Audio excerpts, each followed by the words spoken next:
اعوذ باللہ من الشیطان الرجیم بسم اللہ الرحمن الرحیم۔ سورہ ہود آیات نمبر 96 تا 109 میں پچھلی آیات کے تسلسل میں موسیٰ علیہ السلام اور فرعون کے واقعے کی طرف ایک اشارہ۔ اس واقعے کی تفصیل پچھلی صورت میں گزر چکی ہے۔ نصیحت کہ پچھلی آیات میں جن قوموں کی سرگزشت سنائی گئی ہے ان پر عذاب ان کے اعمال ہی کی وجہ سے آیا، اور جب عذاب آیا تو ان کے جھوٹے معبود ان کے کسی کام نہ آئے۔ روز قیامت منکرین حق جہنم میں ہوں گے اور ہمیشہ اسی میں رہیں گے، جبکہ اہل ایمان جنت میں ہوں گے جہاں وہ ہمیشہ رہیں گے۔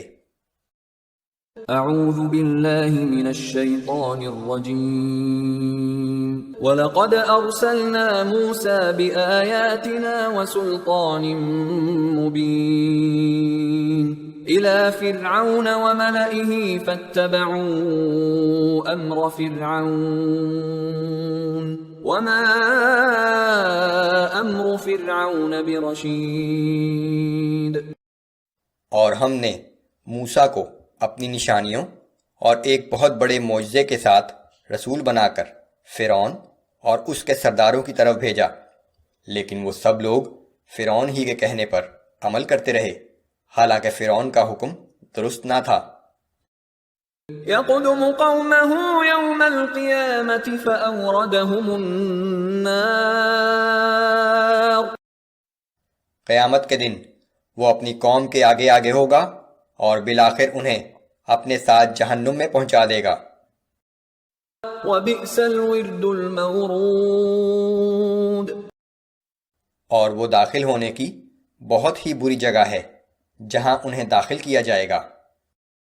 وَأُتْبِعُوا فِي هَذِهِ لَعْنَةً وَيَوْمَ الْقِيَامَةِ۔ اس دنیا میں بھی لعنت ان کے پیچھے لگا دی گئی ہے اور آخرت میں بھی۔ بِئْسَ الرِّفْدُ الْمَرْفُودُ۔ کیسا برا انعام ہے جو انہیں دیا جائے گا۔ ذَلِكَ مِنْ أَنْبَاءِ الْقُرَىٰ نَقُصُّهُ عَلَيْكَ مِنْهَا قَائِمٌ وَحَصِيدٌ۔ اے پیغمبر صلی اللہ علیہ وآلہ وسلم، یہ چند بستیوں کے حالات ہیں جو ہم آپ کو سنا رہے ہیں، ان میں سے کچھ تو اب بھی موجود ہیں جبکہ باقی نیست و نابود ہو چکی ہیں۔ وَمَا ظَلَمْنَاهُمْ وَلَكِنْ ظَلَمُوا أَنفُسَهُمْ فَمَا أَغْنَتْ عَنْهُمْ آلِهَتُهُمُ الَّتِي يَدْعُونَ مِن دُونِ اللَّهِ مِن شَيْءٍ لَمَّا جَاءَ أَمْرُ رَبِّكَ۔ اور ہم نے ان بستیوں کے لوگوں پر کوئی ظلم نہیں کیا، بلکہ انہوں نے خود ہی اپنے اوپر ظلم کیا تھا، اور جب آپ کے رب کا حکم عذاب آ پہنچا تو ان کے وہ معبود جنہیں وہ اللہ کو چھوڑ کر پکارا کرتے تھے ان کے کچھ بھی کام نہ آ سکے۔ وَمَا زَادُوهُمْ غَيْرَ تَتْبِيبٍ۔ اور ان کے جھوٹے معبودوں نے ان لوگوں کی تباہی و بربادی میں اضافہ ہی کیا۔ وَكَذَلِكَ أَخْذُ رَبِّكَ إِذَا أَخَذَ الْقُرَى وَهِيَ ظَالِمَةٌ إِنَّ أَخْذَهُ أَلِيمٌ شَدِيدٌ۔ اور جب آپ کا رب ظالم بستیوں کو پکڑتا ہے تو اس کی گرفت ایسی ہی ہوتی ہے، بے شک اس کی گرفت بڑی دردناک اور بڑی سخت ہوتی ہے۔ إِنَّ فِي ذَلِكَ لَآيَةً لِمَنْ خَافَ عَذَابَ الْآخِرَةِ۔ بلا شبہ ان واقعات میں ہر اس شخص کے لیے بڑی عبرت ہے جو آخرت کے عذاب سے ڈرتا ہے۔ ذَلِكَ يَوْمٌ مَّجْمُوعٌ لَهُ النَّاسُ وَذَلِكَ يَوْمٌ مَّشْهُودٌ۔ یہ آخرت کا دن وہ ہوگا جس دن سب لوگ اکٹھے کیے جائیں گے، اور یہ وہ دن ہے جب سب کو اللہ کے سامنے حاضر کیا جائے گا۔ وَمَا نُؤَخِّرُهُ لأجل معدود. اور ہم نے اس دن کو صرف ایک معینہ مدت تک کے لیے ہی مؤخر کر رکھا ہے. يوم يأتي لا تكلم نفس إلا بإذنه.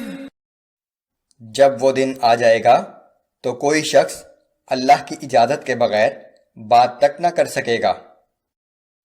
فمنهم شقي وسعيد. پھر اس دن لوگوں میں کچھ بدبخت ہوں گے اور کچھ نیک بخت ہوں گے. فأما الذين شقوا ففي النار لهم فيها زفير وشهيق.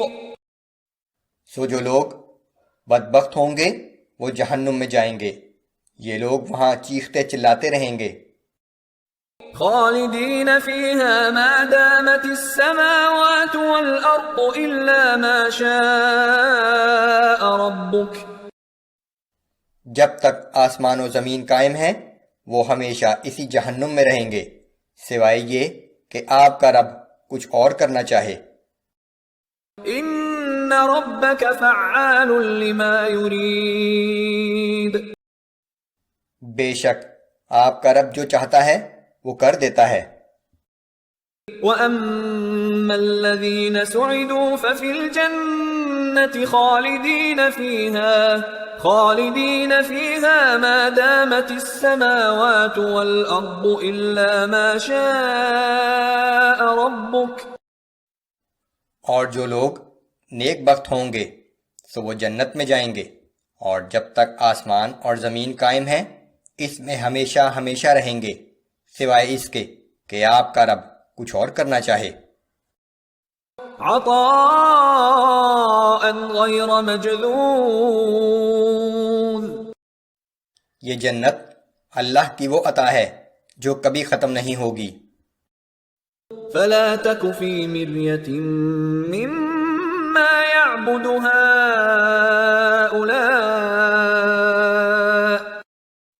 پس اے پیغمبر صلی اللہ علیہ وآلہ وسلم یہ لوگ جو اللہ کے سوا دوسری ہستیوں کی پرستش کرتے ہیں اس کے بارے میں آپ کسی شک و شبہ میں مبتلا نہ ہو جانا.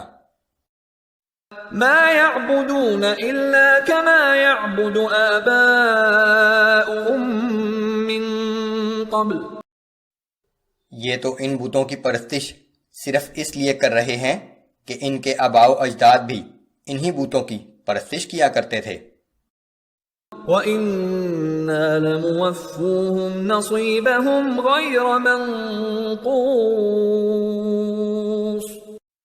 اور بے شک ہم انہیں ان کے اعمال کا پورا حصہ دیں گے جس میں کوئی کمی نہیں کی جائے گی.